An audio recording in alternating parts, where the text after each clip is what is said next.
이게 여기 이스라엘이라고 하는 거는 해석된 번역일 수 있고, 그리고 이게 원본에 어떻게 되어 있는지는 몰라요. 그것도 나중에 찾아봐야 되니까. 예, 이것도 번역본이거든요, 예, 지금. 예. 예. 오히려 제 생각에는 야곱의 후손이라고 할 가능성이 더 있을 것 같아요. 만약 이스라엘의 원본에 되어 있다면 그걸 야곱으로 바꾸기는 어렵거든요. 야곱으로 되어 있는 걸 이스라엘로는 의역해서 그게 가능한데, 거꾸로는 아마 좀 어려울 겁니다. 이럴 경우에 이제 이제 원본이 제가 이걸 필요한데. 안 찾아가고 왔네요. 네. 여기 이제 이스라엘의 백성들을 다스릴 이렇게 나오기는 하는데, 예. 제가 이제 요즘 읽고 있는 책이 있는데 그 부분이 요거하고 좀 연관이 됐기 때문에 간단히 제가 말씀을 드리면, 다 알고 계시듯이 이제 마가복음이 사실 그 건강복음 세 개 중에서 제일 먼저 쓰여졌잖아요. 그 다음에 이제 마태복음, 그 다음에 누가복음 이렇게 순서로 쓰여졌는데, 누가복음은 대략 뭐 한 90년 이후, 전후, 90년 전후에 가지고 쓰여졌다고 이렇게 통설로 이렇게 돼 있는데, 그 본이 된 마태복음하고 누가복음의 원래 참고로 한 마가복음은 사실 예수님에 대해서, 탄생에 대해서 거의 나와 있지 않아요, 사실 내용이. 가장 예수님이 죽은 후에 불과 제일 먼저 쓰여진 한 30년 뒤 정도에 쓰여진 마가복음에는 전혀 안 나와 있어요. 그래서 이 마태복음이나 누가복음은 마태나 누가가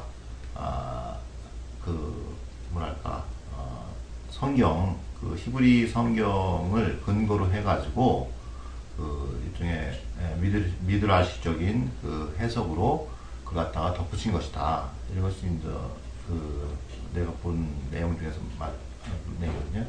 그걸 갖다가 굉장히 일목요연하게 많이 표현이 되어 있어요, 사실. 예를 들면은 엘리사벳이라는 요한의 어머니가 엘리사벳인데, 엘리사벳이라는 특히 미드라시적인 표현에서는 사람 이름이 굉장히 중요한 역할을 많이 하는데, 라든가 또는 여기 천사 가브리엘이라든가 이런 내용들이 전부분 성경에 있는 부분들을 상당 부분 인용을 해가지고 그걸 갖다가 마태나 누가가 예수의 탄생 부분을 일단 만들어냈다, 이런 내용인데 굉장히 일리가 있는 것 같습니다. 그리고 원래 마가가 그걸 지을 때는 예수의 탄생이나 이런 것이 중요한 부분이 아니고, 예수가 성령이 되어가지고 공생애를 통해서 우리한테 영향을 준 메시지가 중요하다. 아까 말씀하신 그런 내용이 주가 되겠는데, 여기서 예수라는 표현도 그 내용 보면은 여호수아하고 같은 내용이죠. 예수하고 여호수아. 근데 그것도 그 뜻이 기름 부은 자, 메시아라는 뜻하고 거의 같은 내용으로 소개가 되어 있어요.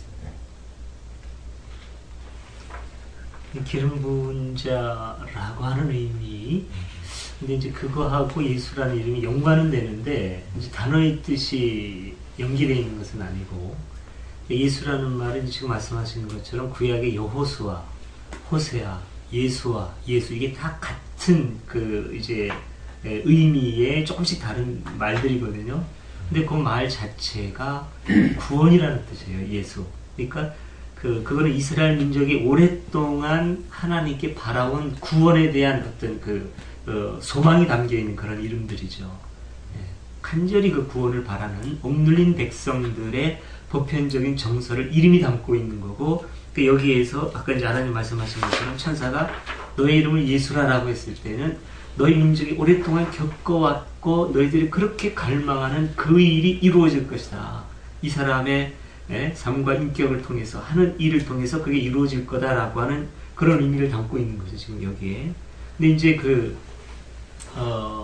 기름 부음 받은 자라고 하는 말은 그런 이름보다는 이제 그 그리스도라고 하는 말이 기름 부음을 받은 자라는 뜻이거든요. 예, 그 헬라어로 예, 그리스도, 크리스토스, 그리고 이제 히브리어로는 메시아라는 말이 바로 기름 부음을 받은 자라는 말인데, 예수가 바로 메시아다라는 그런 의미로 연결이 돼요. 두 단어가 연결이 되는 것은 예수가 바로 그 메시아다, 예수가 바로 기름 부음 받은 그리스도다, 그런 뜻이거든요. 예수 그리스도라는 말은. 근데 이 이제 그리스도라고 하는 말은 어떤 경우냐면은 구약 시대에 세 사람에게 주어졌어요. 왕을 기름 부을 때. 예. 이 기름 붓는다는 것은 권위의 상징이거든요.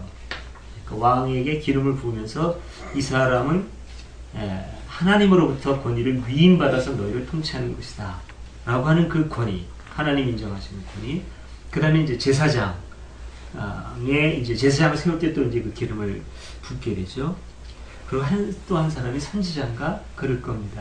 그래서 중요한 선지자를 세울 때, 이건 지금 잠깐 제가 좀 이제 뚜렷하지 않은데 아마 그럴 거예요. 만약에 아니면 나중에 나시리는 기름을 붓지는 않았어요.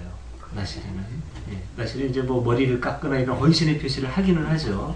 술도 안 마시고 식제도 가까이 하죠. 근데 기름을 붓는 거는 왕과 제사장과 선지자였는지 아무튼 좀 그래. 이게 좀 제가 좀 약간 헷갈립니다. 선지자가 좀 이렇게 뭐랄까 좀 제야인사 쪽에 가까운데, 어떤 그런 중요한 인물들에게 하나님의 권위를 부어주는 그런 의미예요. 그러니까 이게 나중에는 다윗의 왕권을 가지고 우리를 구원해주는 그 메시아에게 이제 초점이 맞춰지는 거죠. 그래서 그 메시아, 그 하나님이 기름 부어주셔서 우리를 구원해줄 그 사람이 누구냐라고 그 메시아를 대망하게 되는데, 지금 이제 신약 시대에 와서는 예수가 바로 그 그리스도다, 예수가 메시아다. 그래서 예수 그리스도, 이렇게 이름이 붙여지는 거예요. 이제 사람들이 착각하는 게 예수 그리스도 그러니까 아주 뭡니까 뭐지? 조지 부시 하는 식으로, 조지는 이름이고 부시는 성이고 이런 식으로 생각을 하면 예수는 이름이고 그리스도, 그게 아니라 예수라고 하는 이름은 유상태 이런 이름인 거죠. 유상태. 그 다음에 그리스도 그러면은 이제 직책이 붙는 거죠. 그러니까 좀 이상하네. 유상태 목사, 유상태는 목사다, 유상태는 도움이다, 뭐 이제 이런 식으로 이제 그런 직책을 말하는 이제 호칭이 된 거죠. 제가 읽은 책에는 그런 내용이 좀 언급이 돼 있어요. 왜냐면 그 어원이 그 히브리어 어원에서 그 메시아하고 여호수아 예수가 같은 기름 부음을 받은 자라는 그 어원, 같은 어원에서 나왔다. 예수도요? 예수도. 어원상 예수라는 그 뜻입니다. 글쎄요, 그게 어느 정도 타당성이 있는지 잘 모르겠네요. 제가 볼 때는 조금 아닐 것 같은 느낌이 강한데 모르겠습니다. 이게 또 이제 학적으로 어떻게 근데 어느 책이라고 그랬죠? 이 책이?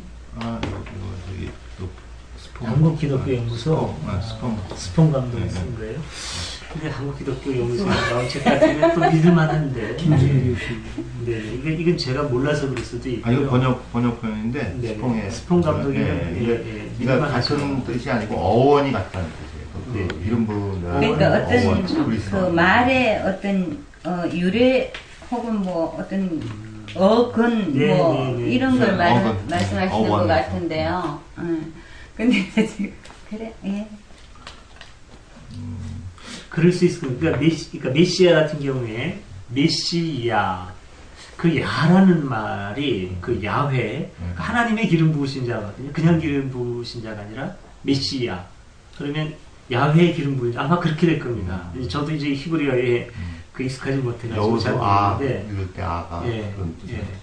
그러니까 거의 야라든가 엘이라든가 이런 이름이 참 많이 붙어요, 이스라엘은. 하나님의 어떠한 자. 그렇게 연결이 될 가능성은 있지요. 그리고 이제 제가 이제 읽은 내용하고 연관이 많이 되는 건데, 거기 보면은 그러니까 마가복음에는 거의 그 예수 탄생에 대해서 언급이 없다고 아까 말씀드렸는데, 특별히 마리아가 그 처녀로 먼저 처녀 잉태설을 이제 특히 천주교에서 주장하잖아요. 근데 그것이 원래 히브리어에서는 알마라는 그 젊은 여인이라고 그게 표현이 됐을 때요. 젊은. 네. 그러니까 그 어원이 이제 이사야에서 이게 딱 뭔데 마테나 누가복음이 그 젊은 여인이 잉태할 것이다 이런 내용이 이제 그를 메시아라고 그럴 것이다 뭐 이런 이사야에서 따오는 건데 그것을 이제 마태가나 누가가 사용해가지고 나름대로 이제 이 복음 절 갖다 작성을 했는데 알마가 그리스어로 그 번역이 되면 가정에서 그 파르테네스라는 이제로 번역이 됐대요. 그래서 헬라어 그 당시 이제 마테나 이런 사람들 다 헬라어권에 있었기 때문에 누가나 그걸 많이 접하고 해가지고 그 파르테네스는 그 젊은 여인과 처녀를 같이 어우리는 단어로 했대요. 그게 교리로 발전돼가지고 처녀 잉태설이 되고 마리아가 되고 그 수왕이 되는 본래는 사실은 이게 뜻이 의도가 아니었는데 그런 부분이 있더라고요. 그건 그렇습니다. 그건 맞습니다. 그렇고 히브리어에서는 그 젊은 여인과 처녀하고 명확하게 구분이 되어 있다는 내용이죠. 그러니까 히브리어에서 젊은 여인과 처녀가 명확히 그러니까 저도 자꾸 헷갈리는데 구분되어 있다기보다는 그냥 젊은 여인 그 젊은 여인 그러니까 뭐 기혼이든 미혼이든 젊은 여인을 의미하는 단어인데 제가 알기로는 그래요. 그게 이제 70인역으로 번역이 되지 않습니까? 기원전 2세기에 이집트의 알렉산드리아에서 히브리어로 되어 있는 구약을 헬라어로 그리스어로 번역을 해요. 그러니까 말하자면 우리나라에서 살던 많은 사람이 미국으로 건너가면 우리말을 모르는 사람을 해서 영어로 번역하듯이 히브리어를 헬라어로 번역하는데 그 헬라어 번역본에 그걸 처녀로 번역을 해서 그 다음부터 이제 그 본문을 인용하는 사도 바울이나 이런 사람들 70인역을 주로 인용을 하거든요. 복음서 기자들도 그래서 처녀라는 말이 그냥 이렇게 맞다는 거죠. 이게 지금 이제 일반적으로 학계에서 얘기되는 걸 겁니다. 저도 이것도 다시 하려면 다시 뒤져봐야 되는데, 그래서 이제 처녀라는 말로 번역이 됐을 거예요. 그런데 원래 의미는 처녀가 아니라 젊은 여인. 그러니까 이걸 갖다가 꼭 반드시 처녀다. 교리적으로 처녀로 믿지 않으면 구원 못 받는다. 이런 식으로 이렇게 매일 필요가 없다. 이거를 우리가 아는 게 중요할 것 같아요. 제 생각에는 성경에 나오는 어떤 그 고백적 언어에 대해서 그거를 너무 이렇게 교리적으로 이렇게 다른 해석의 여지가 없도록 묶어두는 것은 위험하다. 그런 선에서 우리가 이해하면 되지 않을까 생각이 듭니다. 주로 이제 용희님이 이런 거 배경 같은 거 이런 거 많이 쭉 이제 보시고 말씀해 주셨는데 이제 좀 따뜻하게 나는 이 말씀이 참 좋더라. 뭐 이런 건 없으신가요? 우리가 너무 좀 어떤 깨달음보다는 마음적으로 많이 가는 것 같은 느낌이 들어서 알미 기반이 돼야 되죠. 바른 알미. 그러나 어떤 그 깨우침, 마음의 와닿음 이런 걸 좀 나누고 싶은 생각이 많이 듭니다.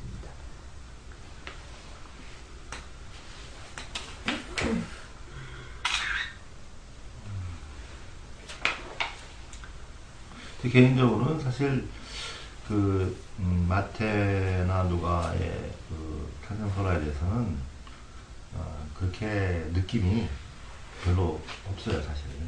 왜냐하면은 그 당시에 이제 마태하고 누가가 예수가 이제 하나님이 보내주신 독생자 구주라는 것을 갖다가 많은 사람들에게 이제 확인시켜주고 믿음을 주기 위해서 좀 만들어낸 부분이 많기 때문에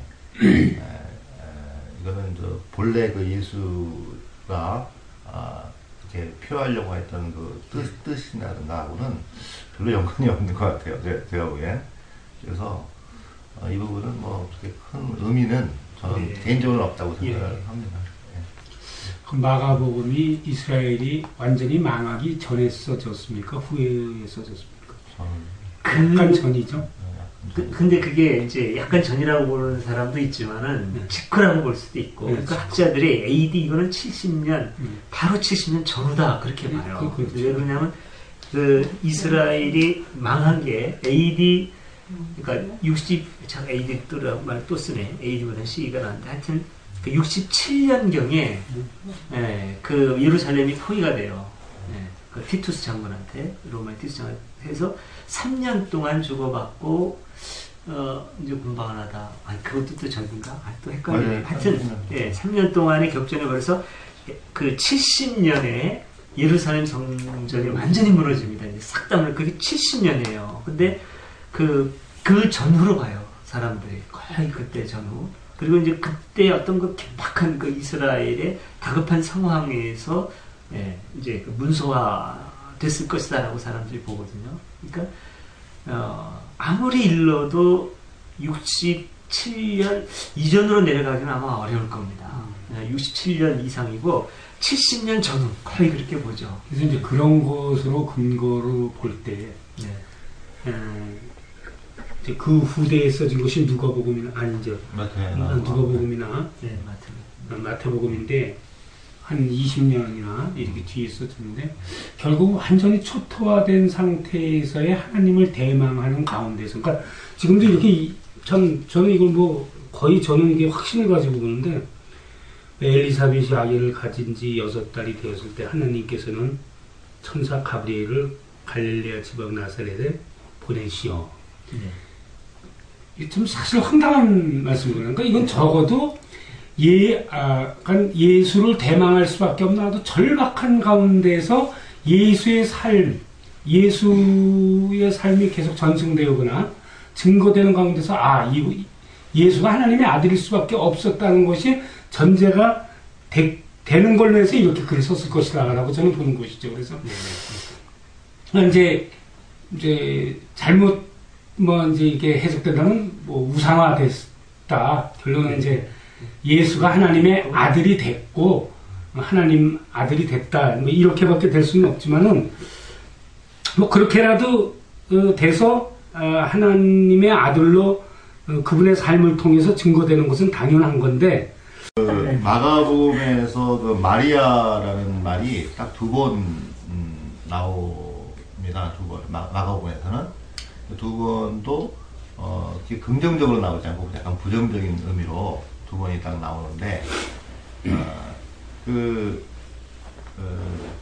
그것이 이제 마태복음, 누가복음, 요한복음으로 가가지고는 동정녀 마리아로 돼가지고, 저는 이제 캐톨릭에 대해서는 그렇게 오히려 옛것이 다시 새것이 됐다 그래가지고 한국적인 측면에서 보면은 현재 개신교 교회보다 캐톨릭이 훨씬 더 실천적이고 더 반하고 있지만은 그 부분 중에 잘못된 부분들 중에 하나가 이제 동정녀 마리아를 너무 이제 하는 부분들이 있는 것 같습니다. 그것이 이제 잘못된 교리로 인해 가지고 계속 교리화돼 가지고 된 부분이라고 생각이 들거든요.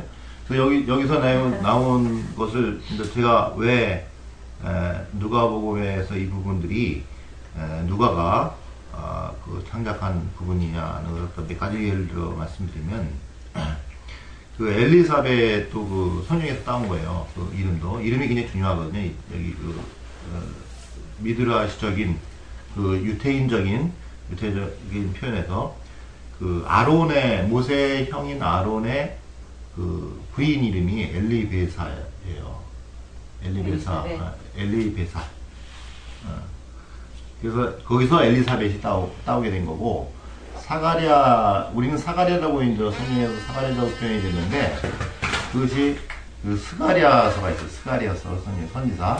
또 같은, 사실 그 번역하는 과정에서 발음을 잘못한 것이지 같은 내용이, 같은 말이에요. 스가랴나 사가랴. 그 스가랴가, 바로 그 내용상으로 보더라도 바로 그 이어져요. 그게 왜 그 세례 요한을 갖다가 엘리야로 회열했잖아요. 스가랴가 바로 그 엘리야를 갖다가 그 스가랴서에 보면은 후반부에 보면 이제 엘리야에 대해서 나오지 않습니까? 그 엘리야가 바로 요한이니까 스가랴를 그 아버지로 놓은 거예요. 세례 요한에. 예? 이제 그런 부분이 있고, 또 하나는 이제 하나만 더 말씀드리면 미리암이란 모세의 누이가 나옵니다. 그 미리암이 언제도 한번 얘기했지만은 마리아예요.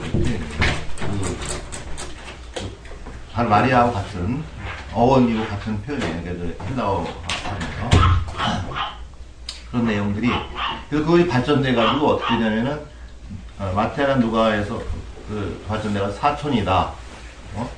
그러니까 예수하고 요한은 그 친척으로 돼 있는데 그 다음 뭐 다른 또 전승에 보면 또 사촌의 관계다. 뭐 이렇게 전승이 발전되는 경우가 있습니다. 이런 부분들이 좀 이게 마태랑 누가에서 나온 부분들이 마태랑 누가가 구약 성서 히브리서를 갖다가 분본을 해가지고 물론 도움을 주기 위해서 그 작성된 부분이겠죠. 더 그렇게 믿기 위해서 예수를 더 하나님의 아들로서 믿기 위한 만들어진 부분이다. 이런 부분은. 예. 혹시 서피스트님 뭐 하실 말씀 있으시나요? 아니, 별다른 거 없고요. 네. 제가 영어를 잘 몰라서 여기 위에 둘 다 6달인데 영어는 원먼스라고 나오잖아요. 이게 헷갈려가지고 지금. 그리고 밑에 뭐 but in 3 months 6달이 되었다는데 여기는 또 in 3 months라고 나오잖아요. 밑에 줄에 도대체 밑에 세 번째 줄. 네. 이거 도대체 왜 이렇게 그런 건지 이건 모르겠어요. 저건 영어를 거의 못해가지고 뭔 얘기인지 모르겠어요. 원먼스, 레이터, 각. 아들을 가졌다는 게 아니 낫다는 거 아니야? 근데 왜 뭐 위에는 원먼스야? 여기서는 6달인데? 그리고 밑에 또 in 3 months 임신한 지 벌써 6달이 되었다는데 여기는 3 months. 그죠? 왜 그러는지 이해가 안 되더라고요. 그냥 별건 아니에요. 그게 이유가 있습니다. 자, 우선 여기 보면은 공동번역 개정판부터 보면 엘리사벳이 아기를 가진 지 6달이 되었을 때에 그렇게 되어 있잖아요. 이건 물론 이제 세번역에도 그대로 6달이 되었을 때에 이렇게 되어 있고, 근데 이제 그 CB에는 그 one month later로 되어 있죠. 한 달 후에. 근데 이 앞에 문장을 보면 우리가 지난번에 한 건데 앞에 문장에 보면 이제 천사의 예언을 듣고 이제 가브리엘 천사한테 예언을 듣습니다. 이제 엘리사벳도. 그리고 나서 5달 동안 두문불출해요. 네. 천사의 예언을 자기가 이제 받아들이면서 간직하고 있는 거죠. 하나님의 역사, 놀라운 역사를 받아들이면서 그걸 이제 함부로 발설하는 하지 않고 준비한 기간이 있는 거죠. 이 CEB는 거기에서부터 연결이 되는 거예요. 그 5달 동안에 그 준비 기간이 있고 그 한 달 후에 문장이 이렇게 연결이 됩니다. 그렇잖아요. 저도 이제 이렇게 돼 있어서 확인을 했어요. 이건 틀림이 없습니다. 그 CEB는 그렇게 연결이 되고 공동번역하고 세번역은 뭘 기준으로 했냐면 그 5달 동안에 그 기간 이후에 한 달이 아니라 공동번역이 말하는 대로 엘리사벳이 아기를 가진 지 6달이 되었을 때를 말하고 있는 것이죠. 그 의미상으로는 같아요. 의미상으로는. 그런데 여기서는 CEB는 그 전에 5달 이제 그 수태 엘리사벳이 아이를 갖고 나서 5달 동안 두문불출하면서 마음의 준비를 갖고 그리고 나서도 한 달 후에 하나님께서 가브리엘 천사를 다시 갈릴리 나사렛 지방으로 보내셨다고 이렇게 되어 있는 겁니다. 이게. 그렇게 되는 거예요. 그 다음에 이제 여기 이 밑에 부분은 어떻게 되죠? 이렇게 되고 나이가 들었지만 누구도 그녀가 가질 것이라고 생각하지 않았는데 그런데 석 달 안에 그녀가 아이를 가질 것이다. 이런 식으로 되네요. 약간 의역한 부분이 있는 것 같습니다. 예. 예, 요거는 저도 못 쳤는데. 아니 말 뜻은 네. 그 위하고 위하고 좀 틀리거든요. 네, 네. 그러니까 3개월 안에 그녀가 아이를 가질 것이라고 이렇게 원래 그 C2부에서 돼 있고 네. 위에는 의역이 돼가지고 임신한 지 벌써 6달이 되었다. 그 앞에 내용하고 연결돼가지고 네. 그렇게 의역을 한 것 같습니다. 뭔가 의미는 있을 건데, 글쎄요, 그 내용이 좀 근데 좀 논리적으로는 납득이 안 되는데요. 의역이 됐다 하더라도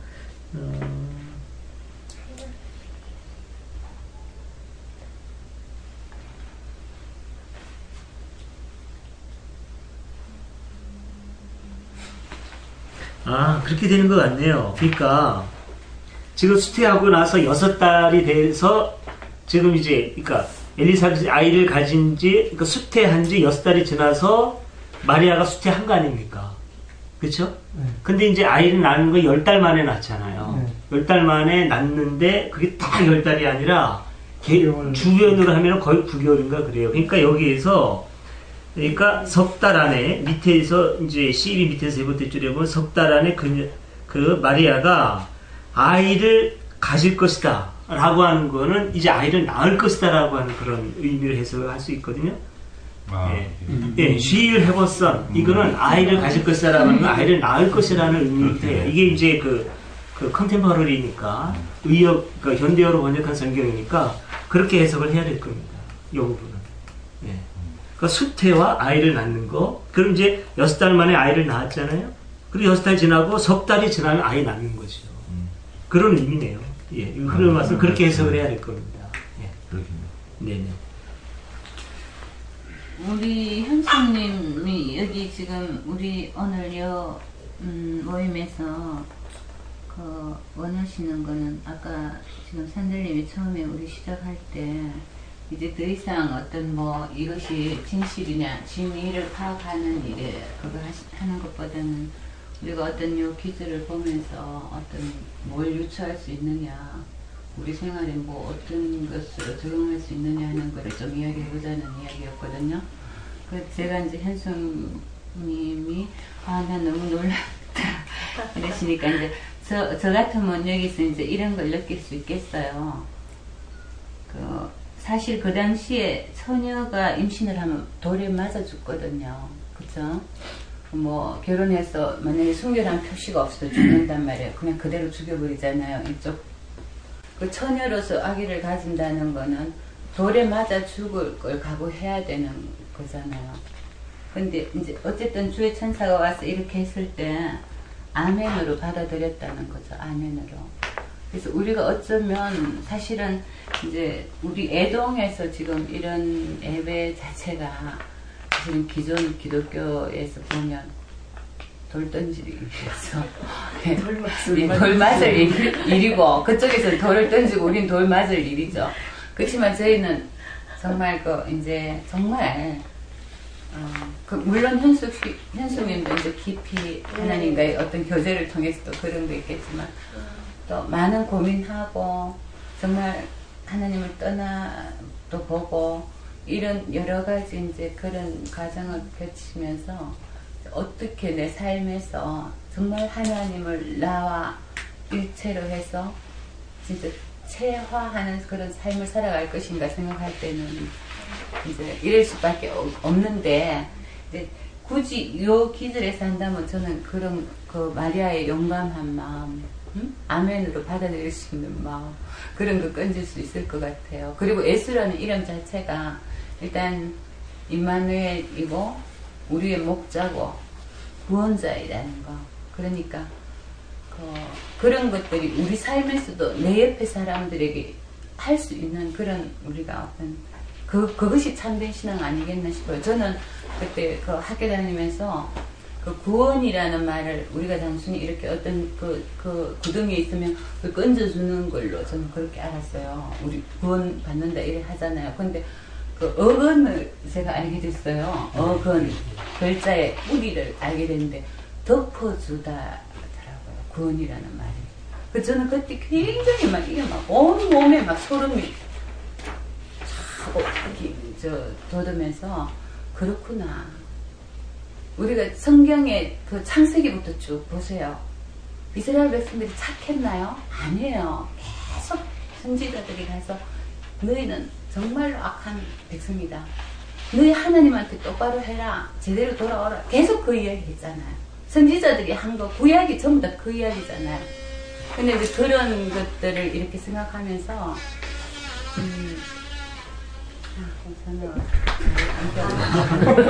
아니, 신경이 가장 훌륭한 말씀을 바로 그거거든요. 아니요, 오늘은 저희를 위한 것이 아니고 사실은 현수님을 위하고 싶어요. 아니, 괜찮아요. 아니요, 왜냐하면, 저는 걱정스러워요. 만약에 현수님이 이제 다른 데 가셔서, 애동 유선태 목사 예배 엉터리야. 이렇게 말씀하실 수 있기 때문에, 저는 이제, 저는 그래서 이제 충분히, 이렇게 이제 용인님처럼, 아니, 입이 싸다는 게 아니라, 아니, 그런 얘기는 안 하고. 생각하지 못했던, 얘기하네요.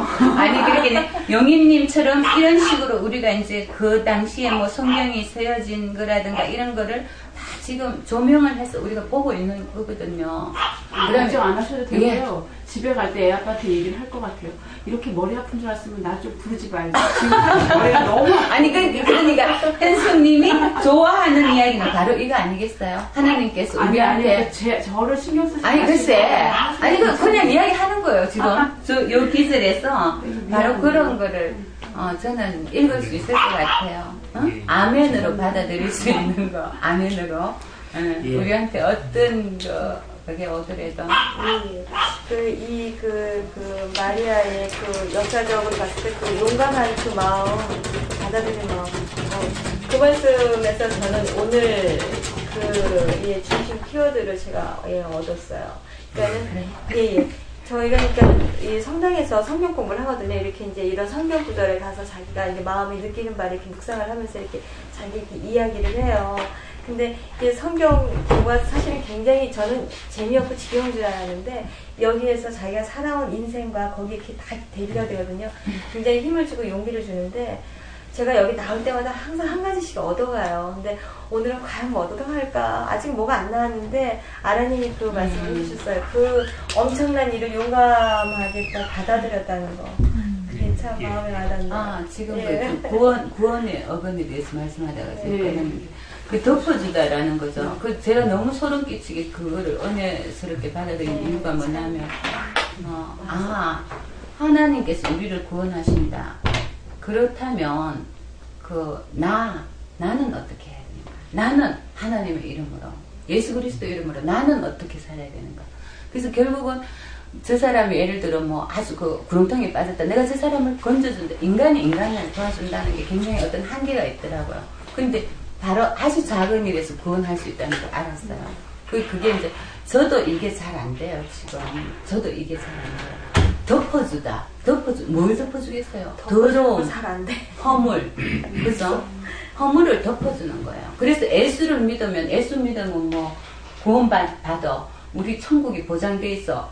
이런 것보다 사실은 예수를 믿는 사람이 어떤 정말 돌을 가늠한 여자한테 돌을 던지려고 할 때 예수가 하신 말씀이 바로 구원이거든요. 덮어주는 거였죠. 죄 안 지었어요? 죄 지었거든요. 가늠한 여자였거든요.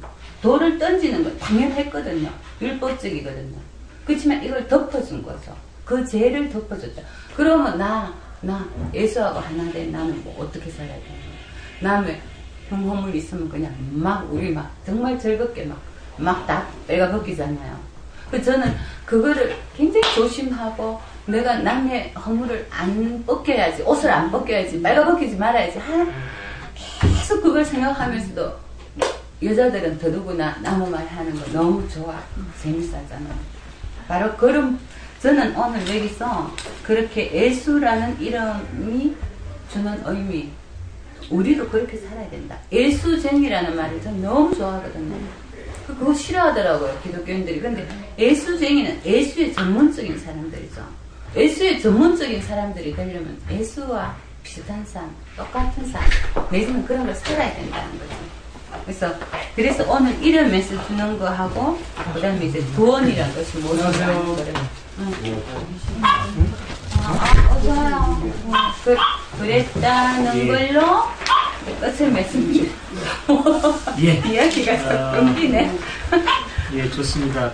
제가 말을 조금 하니까 충분히 우리 교우님들이 많이 의견을 나눌 수 있는 기회가 더 많이 생기는 것 같아요. 나누기 시작한 지 벌써 1시간 됐어요. 60분이 됐는데 조금 제가 정리하고 싶은 마음도 있는데 오늘은 제가 좀 참을게요. 60분이니까 이런 식으로 좀 많이 나눴으면 좋겠고 예, 그제 한 3분의 1, 5분만 좀 정리를 할게요. 조금 찜찜한 부분이 있으니까. 지금 이제, 이거 탄생설화죠, 이게. 탄생설화로 들어갑니다, 지금. 그러다 보니까 지금 우리가 이 사실이 아닌 이야기, 설화를 이렇게 지금 이렇게 붙들고 있을 필요가 있나 하는 생각을 할 수 있을 것 같아요. 아까 이제 이민님이 잠깐 이제 그런 의미를 제시해 주셨는데, 그리고 나서 이제 먹탐님이 그렇지만 그때 당시의 정황에서 쓰여진 이 기록, 이들의 간절한 마음, 이거는 만들어낸 얘기가 아니라 기록자의 애달픈 마음, 그들의 신앙, 그거는 사실이거든요. 그때 당시에. 이 두 가지 측면을 동시에 하는 게 굉장히 중요하다는 생각이 듭니다. 그러니까 우선 용인님의 그런 분석, 이거는 설하다.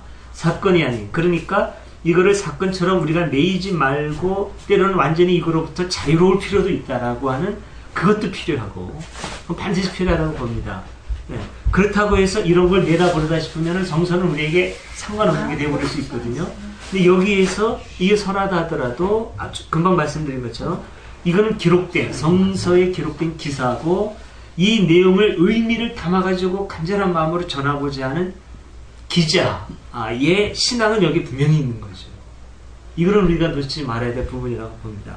제가 한 가지만 좀 예를 들어볼게요. 또 이제 현숙님 좋은 말씀도 하시고 이제 해주셨는데 거기에 관계되는 부분들. 지금 예수 탄생의 예고죠. 근데 여기 지금 천사가 마리아의 집에 들어가서 마리아에게 준 메시지가 뭐냐면 여기만 한번 집중해 볼게요. 은총을 가득히 받은 이여 기뻐하여라. 주께서 너와 함께 계신다. 요 메시지만 분석을 해도 상당히 많은 부분들을 우리가 거기서 또 발췌해낼 수 있고 은혜도 받을 수 있다고 생각이 됩니다. 그러면 천사가 마리아에게 선언한 은총을 받은 이의 조건이 뭔가를 좀 생각해 볼 필요가 있을 것 같아요. 은총을 받으니 너는 참 은총을 받았고 기뻐할 만한 이유가 있다. 그런 얘기거든요. 근데 그 이유를 천사가 뭐라고 제시하느냐면 주께서 너와 함께 계신다. 이걸로 지금 얘기를 하고 있거든요. 주께서 함께 계시는 거로 말미암아서 놀라운 일들이 이제 막 벌어지는 거죠. 처녀가 아이를 낳고 그게 뭐 설악은 어떻든지 간에 그리고 그로 말미암아서 야곱의 후손을 영원히 다스리는 왕이 탄생하고 그의 나라는 끝이 없고 이런 것들이 줄줄이 이어져 나오는데 그 근본 이유가 어디서부터 시작되느냐면 주께서 너와 함께 하신다는 거죠. 이거는 굉장히 중요한 고백입니다. 그렇다면 우리도 이제 좀 생각해 볼 필요가 있는 게 다 분석하고 좋은데 예동이 뭐 교리기독교에서 분노하고 뭐하고 새로운 기독 다 좋은데 여기에 과연 주께서 우리와 함께 하시느냐라고 하는 게 굉장히 중요한 문제라고 봅니다. 유상태도 마찬가지고 별짓을 해도 다 좋은데 과연 주께서 우리와 함께 하시느냐 이건 우리가 꼭 돌아봐야 될 문제라고 생각이 되고요. 요 얘기만 더 하고 마치게 아까 3부제가 했는데 또 넘어가네. 그러면 이렇게 물어보면 어떨까요? 질문을 바꿔가지고 천사는 주께서 너와 함께 하신다 그랬는데 그러면 주께서 우리와 함께 하시는 건 믿어집니다. 왜냐하면 저는 이건 보편적인 은혜라고 보기 때문에 주께서 마리아에게만 함께 하시고 어떤 놈한테는 함께 안 하실 리가 없어요. 이건 제 신앙입니다. 하나님은 선인과 악인에게 똑같이 햇볕과 단비를 내려주시는 분이지 누구한테 내려줘야 하는 분이 아니거든요. 그렇다면 오늘날 우리의 중요한 고백은 주께서는 틀림없이 나와도 함께 하신다. 이게 돼야 된다고 봅니다. 예. 이게 저는 크리스찬이라고 봐요. 크리스찬이라면 주께서 나와 함께 계신다. 이 믿음이 있어야 된다고 봅니다. 근데 그 다음에 또 뭐가 문제가 되느냐면 여기서 끝난 게 아니라 그러면 나는 주님과 함께 하느냐. 이건 또 다른 각도에서 생각해 볼 만한 문제라고 생각을 해요. 주께서 나와 함께 하시면 내가 주님과 함께하는 것은 필연일까요? 부모는 자식을 어디 가나 함께하지만 내가 난 자식이와 함께하고 떠나가 있어도 부모는 마음으로 함께하죠. 부모는 알지 않습니까? 네. 승영분은 알지 모르겠는데 나중에 부모 되면 알겠고 알아? 자식이 어디에 가 있어도 안 그럴 수도 부모도 있을 수 있지만 많은 부모는 그래요. 부모는 마음으로 항상 같이 가 있어요. 부모는 함께 있어요. 그러나 그렇다고 해서 자식도 부모와 함께 있느냐 말이죠. 안 그럴 수 있거든요. 이게 에이브러햄 링컨입니다. 링컨이 죽을 때까지 고민하는 문제가 바로 이 문제였어요. 그러니까 이제 이런 얘기가 있습니다. 전에 내려온 이야기인데 링컨이 이제 남북전쟁하고 이 전쟁 때문에 고민을 굉장히 많이 했대요. 내가 아무리 뭐 흑인 해방이니 뭐니 다 좋은데 이렇게 서로 죽이고 죽이는 전쟁을 하고 있는 내가 옳으냐 이것 때문에 고민할 때 부관이 그랬답니다. 각하 우리식 표현이죠. 각하 하나님께서 각하와 함께 하신다는 것을 의심하십니까? 그때 링컨이 할 말이 뭐냐면 하나님께서 나와 함께 하신다는 것은 내가 지금까지 의심해 본 적이 없네. 지금 내가 의심하는 것은 과연 내가 하나님과 함께 하는가? 난 그게 의심스럽네. 이거는 굉장히 중요한 이제 우리 예동에도 질문이 돼야 된다고 봅니다. 어쨌든 저도 뭐 누가 뭐라고 해도 저도 개독이에요. 저는 기독교인이고 주님께서 나와 함께 하신다. 하나님께서 나와 함께 하신다라고 하는 것은 저는 의심이 없습니다. 더군다나 저 같은 신관을 가진 사람한테 그게 의심이 안 돼요. 그런데 내가 과연 주님과 함께 하시나? 함께 하는가? 자신 없는 수 있고 이건 우리들이 늘 가져야 되지 않나 그런 생각이 듭니다. 예.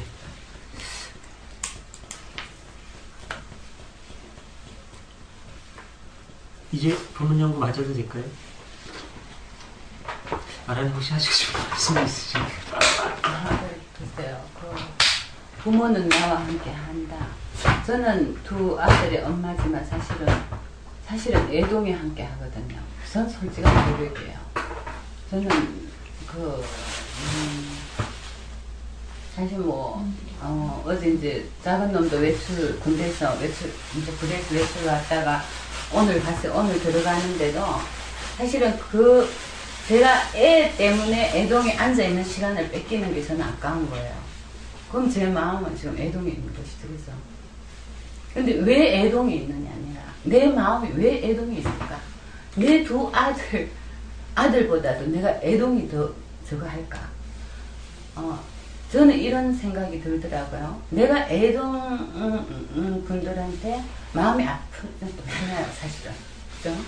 마음이 있는데도 불구하고 내가 이 사람들을 애들보다 더 좋아한다. 저는 그냥 그 애동에 정말 하나님이 함께 하시기 때문에 내가 애동에 와서 내 신앙을 다시 찾았기 때문에 그 다음에 이제 그런 것들 때문에 내가 여기에 애정을 갖고 있는 거 아닌가 이런 생각이 들더라고요. 근데 저는 부모지만 사실은 자식한테 마음이 안 가 있더라고요. 저는 진짜 오늘 아침 굉장히 그거에 대해서 굉장히 제가 많이 이거 뭔가 내가 이 잘못된 거 아닐까. 응? 그런 생각했는데 애동에 많은 분들이 저한테는 모르겠어요. 애들이 만약에 무슨 일이 있다면 제가 그쪽으로 달려가려는지 모르죠. 달려가겠죠, 당연히. 그리고 우리 애가 뭐 부대에서 어떤 부당한 그 취급을 당했다면 저는 아마 대한민국을 발칵 뒤집어 놓을 거예요. 성격이 그렇거든요. 나는 내가 목숨을 위해서 바친다. 근데 지금 그 애들 둘이 잘 지내고 있기 때문에 제 마음이 예정이 돼서 지금 그런 거는 글쎄 지금 그래서 지금 이제 선생님이 부모는 함께 하는데 자식이 니는 같이 하느냐 하는 게 예동이라는 자식이 우리 그 아라님의 그 막내니까 막내를 갖다 아끼는 마음은 다 부모들 마음이거든요. 아니 그런 거죠. 그러니까 부모는 사실 예동이 저한테도 애기예요 지금. 막내니까. 예. 잘하시길 바랍니다. 그거에 좀 많이 그 생각을 해봐야 될 것 같아요. 부모는 같이 하는데 자식은 부모하고 같이 하느냐. 내가 정말 하느님과 함께 한다는 그 어떤 확신이 있느냐. 이거가 아니겠어요? 그렇죠. 예. 이런 거 이게 아닌가요? 우리 숙제라고 아니, 봅니다. 이거 때문에 성북이라는 상월곡동이란 여기 2시간 넘어서 저 12시 반에 나왔는데 이렇게 전철 타고 버스 타고 갈아타고 여기 오고 이런 거는 하나님이 만약에 안 계신다면 제가 뭐 산들님을 개인적으로 뭐 그거 할 이유가 없고 또 진짜 다른 분들을 보러 제가 올 필요가 없다고 생각해요. 그죠?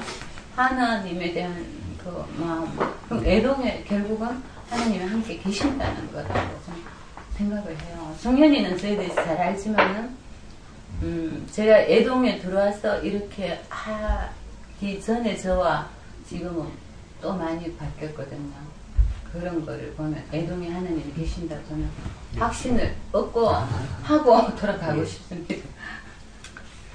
예, 고맙습니다. 두루두루 감사하고요. 나눔의 시간 갖다 보고 한이 컸을 것 같으니까 다음에 또 계속 이어집니다. 우리 전문 연구는. 자, 함께 드리는 기도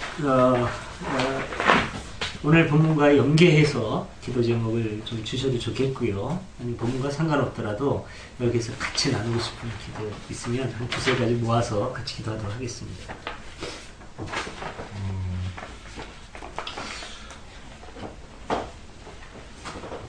4월 11일 그 홍스타님 시험 좀 기도해 주세요. 뭐 아니 제가 문자로 늘 그래요. 홍스타님 열심히 공부하신 만큼 열심히 공부하신 만큼 어떤 그 결과는 돌아올 것이다. 그러니까 공부는 첫째 열심히 하셔야 돼요. 그러니까 열심히 열심히 하시라고 예. 기도를 해야 되지. 예. 그걸 갖다 지혜를 주십사고. 열심히 하라고 해야지. 그걸 뭐 아니, 그러니까. 처음에 붙게 해주세요. 붙게 해서 그거는 그건 없어요. 네, 지혜를 주십사고. 지혜를 주십사고. 아니 열심히 할 수 있는 어떤 그런 환경과 지혜를 주십사고. 예. 사람이 살면서 가장 힘들 때가 몸이 아플 때라고 생각합니다. 그래서 하여튼 몸이 아프신 분들의 기도는 항상 빠지지 않도록 하셨으면. 우리 그 회원 중에 누가 있죠? 나대로님과 그 다음에 노숙자님과 또 저기 태극기? 태극기님과 그리고 그 외에 또 마음이 힘드신 분들도 많으실 마음 거예요. 아프신 분들 많습니다.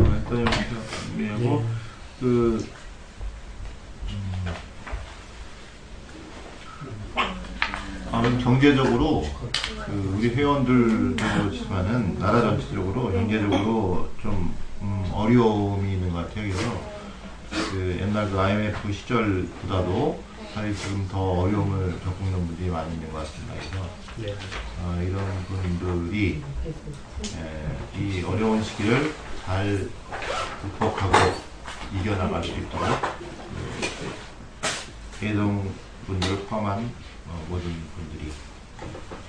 그리고 우리 현수님도 마음 아프지 않으셨어요? 아니요. 머리 아프지 않으셨어요? 아니요. 저 성격 되게 좋거든요. 그냥 신경 안 써도 돼요. 정말. 예, 아니 그래요. 예, 성격 좋으신 분. 하나 더 하시죠. 예.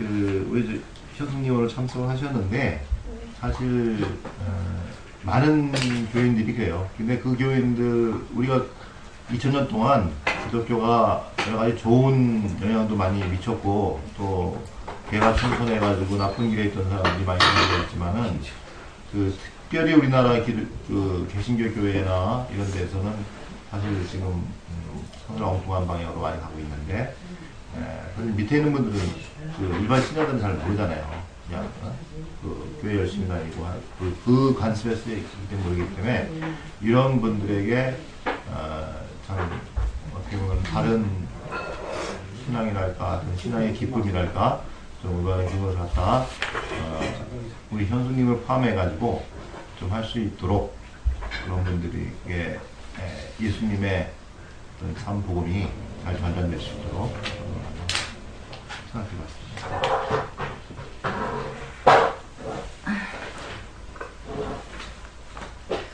예, 그럼 전부 4가지가 되는 것 같은데요. 우선 그 공부하는 젊은이들, 뭐 호스타님이라든가 또 우리 막내 이준호 군이라든가 이런 그 공부하는 젊은이들 열심히 공부할 수 있도록 기도를 하도록 하고요. 그 다음에 몸이 아픈 분들, 뭐 나대로님, 노숙자님, 태극기님, 또 우리 뭐 교우는 아니지만 목사님을 비롯해서 많이 관심을 갖고 계신 우리 화병수 목사님도 같이 기도해 주시고, 또 이제 몸뿐만 아니라 또 마음이 아픈 분들도 같이 건강한 삶을 영위하실 수 있도록 기도를 하기로 하고요. 세 번째로 경제 문제, 우리 교우님들도 어려운 분들 많고 나라도 어려운데 이런 역경을 잘 이겨나갈 수 있도록 모든 분들이, 교우님뿐만 아니라 주변의 모든 분들이 잘 이겨나갈 수 있도록, 그 다음에 우리 그 한국교회의 그리스도인들, 범위가 굉장히 좀 넓혔습니다. 우리 한국교회 교우님들 복음의 의미를 잘 이해하고 알고 복음에 합당한 신앙생활을 할 수 있도록 같이 한 30초 내지 1분 정도 기도한 다음에 기도하고 싶으신 분 계시면 기도 마무리를 해주시고요. 자유롭게 원하시는 걸 해주시면 되겠습니다. 같이 기도합니다.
하나님 아버지, 저희들의 모임에 함께 해주시고 저희들이 마음을 모아 기도할 수 있게 해주셔서 감사합니다. 저희들이 정리한 이 모든 기도 제목들 하나님께 그대로 봉헌하오니 하나님 받아주시며 아름다운 열매로 맺혀지게 하여 주소서. 우리 주 예수 그리스도의 이름으로 기도하옵나이다. 아멘. 예, 공동축제에 보시면은요, 거기 이제 삼위일체로 되어 있거든요. 예수님 은혜, 하나님 사랑, 성령의 보호 인도하심, 이렇게 이제 삼위일체적인 축도인데, 오늘 제가 메일 하나를 받았습니다. 이제 어떤 내용이냐면, 아빠 하나님, 이 아빠라는 표현이 좀 어떨지 좀 이제 물어보는 표현이었는데, 그 아빠, 하나님을 이렇게 아빠라고 부르는 거는 이제 신약에 예수님 자신이 하나님을 아빠라고 이렇게 호칭을 하셨어요. 게세마네 동산에서 기도하실 때도 아바 아버지요, 이 잔을 피해서 지나가게 하소서, 이렇게 기도하시거든요. 그 아바라는 말이 우리말의 아빠라는 말입니다. 이 아빠라는 굉장히 비슷해요. 전 세계에 이상하게 피읍 발음이 많이 나고, 아버지는 그렇지 않습니까? 뭐 파더. 그 다음에 엄마라는 말은 미음 발음이 거의 보편적으로 나타나죠. 마더, 마마, 엄마, 이런 그런 현상인데, 여기 그 아바, 아버지, 아바, 그 아빠라는 그 어린애가 부르는 그런 표현이거든요. 그러니까 예수님 좀 의도적으로 그러셨는지 모르겠어요. 그러니까 하나님을 너무 멀리만 느끼지 않게 가깝게 만나게 하기 위해서 어린애처럼, 자신은 어린애처럼 하나님을 아빠로 이렇게 부르는, 사도 바울도 이제 그런 식으로 우리한테 설명을 해줍니다. 이제 우리가 하나님을 아바, 아버지라 부를 수 있게 되었다. 그런 선언 같은 거. 바울이 우리에게 들려주는 얘기거든요. 그래서 이제 아빠, 우리말로 이제 아빠라고 이렇게 부르는 분들이 꽤 있어요. 그래서 천주교에서도 하나님을 이제 아빠라고 부르더라고요. 그래서 이제 저도 이렇게 했는데 한번 여쭤볼게요. 어떤 게 좋을런지. 그래도 우리 문화권에서 좀 어색한 부분도 있는 것 같고요. 그래서 그냥 아버지 하나님의 사랑 이렇게 바꾸고 싶은 마음도 있는데 어떠신가 해줘, 이분들이. 아빠는 하니까 좀 이런 설명을 들으면 몰라도. 아빠라는 말은 보통 이제 우리 한국 정서에서도 네. 뭐 나이가 좀 들면 아빠라고 부르지 않잖아요. 예. 아버지라고 예. 부르잖아요. 그죠? 그리고 아빠라고 그러면 저는 그 나이 든 사람이 아빠라고 그러면 좀 어지럽다고 저는 생각이 들더라고요. 그래서 바보 아니야? 네. 뭐 이런 생각. 근데 이제 물론 애들은 요즘 그게 이제 입에 이러고 그러지만은 사실은 저는 처음부터 아빠라는 말이 굉장히 좀 그렇더라고요. 네. 아무리 그 아버지가 네. 아빠 아버지가 그렇지만 차라리 그냥 이 뜻을 아버지, 이렇게 설명을 하니까 어. 이해가 오죠. 설명이 안 들어가면은 네. 우리가 생각했을 때, 그러니까 사람이 이렇게, 그러니까 성숙해지잖아요. 그러니까 아빠가 자꾸 우리가 낮아지는 것 같고, 예, 좀 응석 부리는 것 같기도 하고, 그러니까 우리나라 아이들도 어렸을 때는 아빠라고 하지만 어른이 되면 아버지라고 부르듯이 좀 성숙된 그 그리스도인으로 가기 위해서는 이런 호칭도 그냥 아버지 하는 이게 좀 더 낫지 않을까. 저는 그냥 아빠라는 말이 저는 아빠라고 한평생 한 번도 해본 적이 한 번도 없어요. 해본 적이 없어요. 그래서 우리 시대에는 그렇죠. 아빠라는 말을 그러니까 거의 안 아빠라는 썼죠. 말이 예. 어떻게 예, 예. 아버지 하나니까 네. 이혜정이 이제 한 5개월 됐으니까 이제 어린이니까 뭐라고 해야 되나. 뭐. 그러신가? 남자분들은 아빠라 그러면 그 듣기 좋으신가? 어떠세요, 소피스트님은요? 저요? 예. 아빠 하나니까. 아버지에 익숙한 거고 네. 아빠 하나님은 약간 낯선 사실이지만 아빠라고만 곧장 하는 게 아니고 아빠 하나님이 이렇게 이어서 하는 거니까 괜찮아요. 아버지랑 아빠랑 같이 하는 거 일단 저는 아버지보다는 저 입장으로서는 아빠 하나님이 굉장히 정감이 가고 막 그런 기분이 들거든요. 근데 글쎄. 아빠 다뤄지고요. 아버지로 해가지고 그건 아빠로 하시라고. 편한 대로. 아버지 하시라고. 편한 대로. 그렇구나. 글쎄요. 근데 이제 근데 이제 지금 그런 것보다 쓰고 이제 싶지가 않아요. 예. 성경 자체에 있는 아버지를 지금 네, 설명 좀 보고. 해석을 하신 거니까 사실은 아버지가 맞겠죠. 맞는데 그래도 이게 정교해. 아빠 하나님 하니까 아버지 왜 징글징글한지. 일단 익혀보죠. 그러면 여기에서 마음이 딱 막혀요. 기도를 하는데. 뭐 신랑 보고 기도를 맨날 하는데 아빠 하는 사람들도 이 있더라고요. 기도를 공동체에 하는데 여기에서 딱 걸려가지고 나가지를 않게 되더라고, 마음이요. 그렇구나. 예. 나는 그러면 한번 바꿔보죠. 뭐 또 바꿔보고 네, 또 다음에 또 생각할 기회가 있으면 그러면 오늘부터 당분간 아버지 하나님을 한번 바꿔서 해보겠습니다. 그럼 공동축도 아버지로 해서 합니다. 우리들의 주님 예수 그리스도의 은혜와 아버지 하나님의 사랑과 성령님의 보호 인도하심이 우리 가운데 영원토록 함께 하소서. 아멘.